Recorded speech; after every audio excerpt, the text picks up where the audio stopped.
Hi, Constance. How are you? Bree, how are you doing? I'm good, and I'm so glad you could just hop on this Zoom meeting with me. I know you and I were talking at the ANIA conference, earlier this year about a couple of different things, and on my mind as the nurse disrupted team grows and we work with more customers, both in the hospitals and in the community, is how important leadership and a leadership mindset is.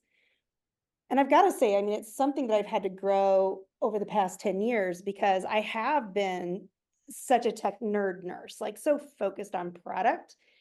And now as an entrepreneur and someone running a company, I've had to dig in and learn and seek out mentorship because it's the only way to accelerate growth, even though we're software people and whatnot. And I you are so good at growing teams. I mean, you are so good at that growth mindset. And I know you've been, an executive leader in informatics for a long time, but I wanted to just pick your brain on maybe some key takeaways you have. Yes, we're talking about software, but where you are in that leadership mindset or strategies that you use to ensure that you're getting the software and the vision across the finish line with your teams.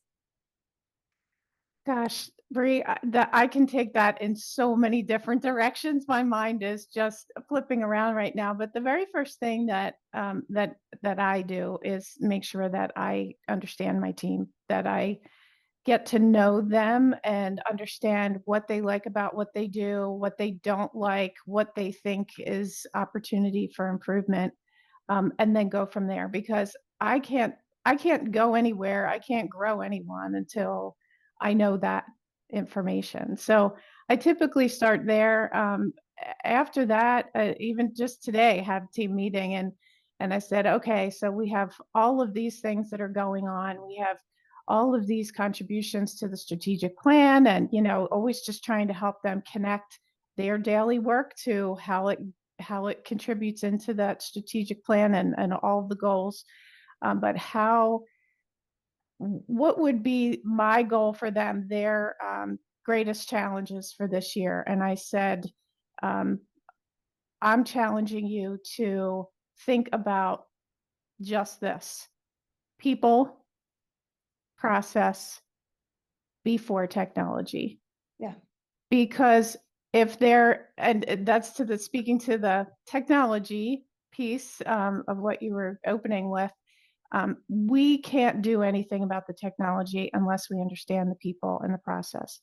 So growing your team is about knowing them and keeping in mind what your strategy is to get them where they want to be. But for them also, for them to know that they really are leaders themselves within the team too, and with their colleagues that they serve. But for them to challenge themselves and think in terms of the people that they're working with and the processes before we even try and change any of the technology. Yeah. Isn't it wild? I mean, you can't you can't leave your emotions at the door with your team members, right? People come as whole humans.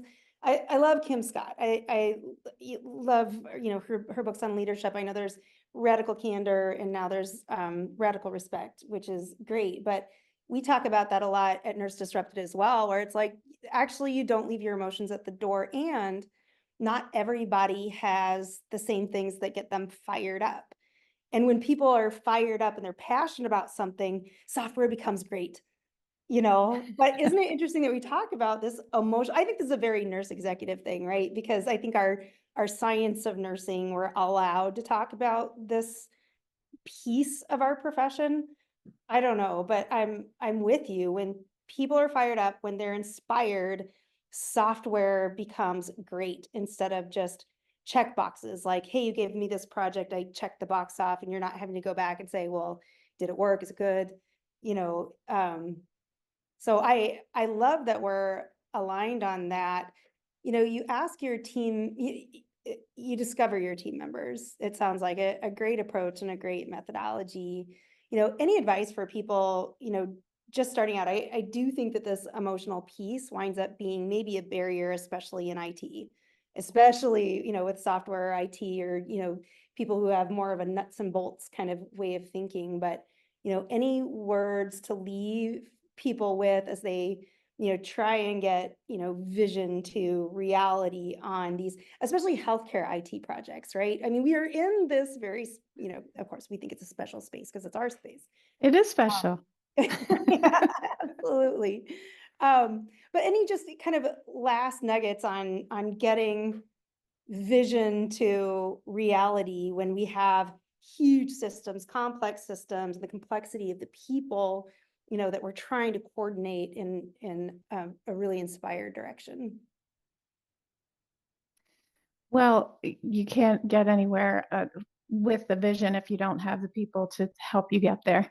Yeah. And all of the leadership that you were just talking about, radical candor. I just happened to watch that TED Talk, and I thought, wow, that is such an amazing way to approach how you're doing and what you're doing with the team. And just, I'm a visual person, so I love the graphs and all those things that you were showing too. But you can have all the vision you want, but if you don't have the people that are behind you, you need to inspire them. Knowing what they like and what charges them up is how you're able to assign the right projects to the right people to keep that moving. But as far as getting them motivated, you have to work at it. You really have to work at it. It's a constant every week. Before the team meeting, it is what can I do? How can I shape what it is that I want to talk with them about in an inspirational way? So just whether it's like, I don't know, time management, or just, those little cheat sheets that you find for these awesome people on LinkedIn that I can't remember their names at the moment, but you see these cheat sheets on time management and emotional intelligence and things like that. Grabbing something like that and kind of connecting it into the work or the theme of the meeting and going through that, I find really helps to inspire people and helps them think outside of what they would normally think of, because I'm not a check the box person. I want to make sure that I'm bringing everything that I possibly can to get people charged up about what the work that they're doing. Yeah. On a final note, what do you think of now? And I'll say, because this has been a challenge, especially in the early stages of Nurse Disrupted, of how do you find the time, right? When there's so much work to be done, the prioritizing the time to cultivate leadership, to cultivate yourself, ourselves as leaders, any words of advice? Because I feel like that, early on was, how will we find time to do this? I will say, you cannot carve this out no matter how busy you are. This cannot, cultivating your own leadership mindset and cultivating your team is not the soft thing on the side, but how do you do it? I mean, you have, your days are so wild, and, you never know what if you're going to walk into a CrowdStrike situation or what's going to happen with your day. How do you keep it front and center the way you do? You make the time. That's the only thing that I can say is you have to make the time, and you have to invest in the people that you work with. That is your priority. So, there's all these things that hit the fan all day long, but you have to make it a priority, make your team the priority, not the work, so that they are able to get over those hurdles and barriers and things like that. And we're all in it together, right?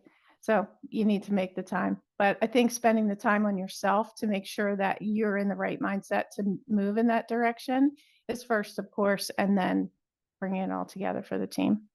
It's a must. I love it. You are amazing. Thank you for what you are doing in the nursing informatics industry, and just pushing our profession forward. You're an excellent leader, and thank you so much. I'll talk to you soon. Thank you so much, Bre. I appreciate you.